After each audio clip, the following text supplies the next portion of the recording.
So, anybody also from the comments section, we'd love to hear from you guys about your thoughts, what's happening today, your hopes for the future, what you really think this means for our country.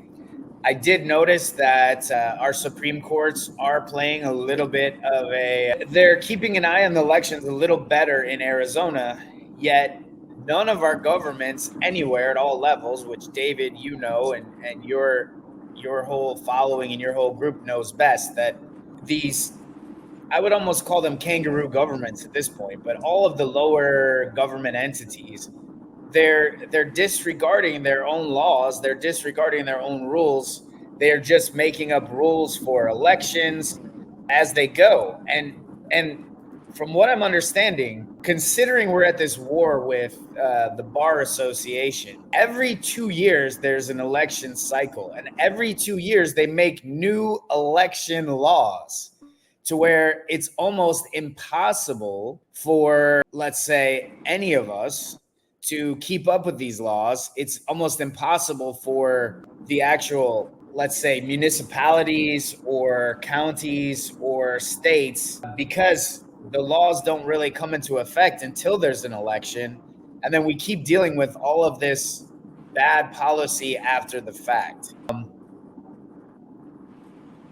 I've sent you a couple solutions, and we've talked about that with using blockchain and really having some secure voting using our phones, different things like that. It's Yeah. how far are we away from? All of it, what we have. Yeah, I mean, anything is a better idea than what we have, but is it even possible to have a fair election when we have this bar association still in charge of making the laws? Because it's almost like he who controls the laws, has all the power and controls the vote, because they're circumventing. Well, let's talk about that. Something really big happened November 1st, and most people have no clue because I haven't seen an announcement about it yet.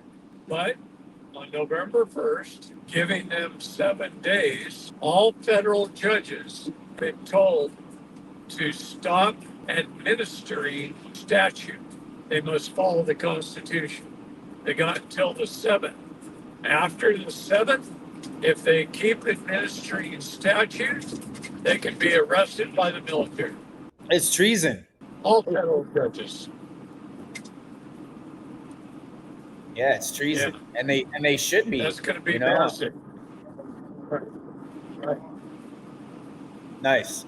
So that would allow for a lot of people's federal cases for them to bring them back for reconsideration in that case. Correct. Nice. And who's ordered them to do this?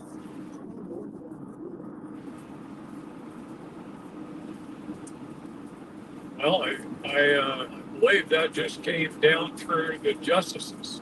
Okay, so from the Supreme Court itself. Right. Okay, nice.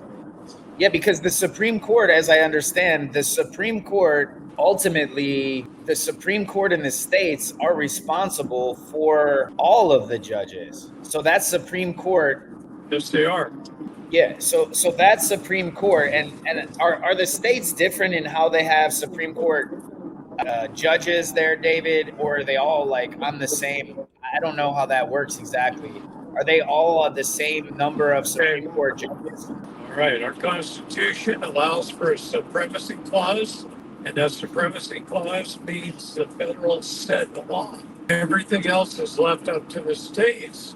That's not decided by the federal government. The problem is we have positive law and negative law. Only positive law is law. So states can regulate commerce, but they can't interfere in it. And so they can't stop commerce. They can only regulate it. And we have to understand that all states only operate in commerce. That means there must be a contract. Other than that, they can't operate. So the federal government, the laws of our nation, are the laws of our nation. The states can only affect law where the federal government is vague. That's it. Yeah, So and all these that's the opposite of what we have statutes, now. well, yeah, it is, because they pretty much took over. See? Yep. And no one was holding them accountable. Now we have enough people standing up who are holding them accountable, and they're not getting away with stuff. And if they don't get away with things, they have to change. And that's what Yeah. we're seeing today. But I also, how do you say, I've been hearing through the grapevine a lot of very similar sentiment that we have about that we really need this election reform. We really need this judicial reform, and we really need this criminal code reform. So with that being said, historically we've never seen any type of change without force, right? So the change But understand something. Our federal criminal code is written in such a way that it's really actually quite good. Where we run into problems is they believe it applies to U.S. citizens, and it really applies to the U.S. citizen holding them accountable. right. See, they believe they can go after the U.S. citizen because the U.S. citizen is a civilly dead entity and they can regulate commerce. This is the problem with voting. I mean, today, every November 5th, every 4 years, we lose a substantial number of state nationals because they believe in voting for a president who's the president of a corporation. And if you vote for the president of the corporation, you've recontracted. You've opted back in, yeah. Yeah.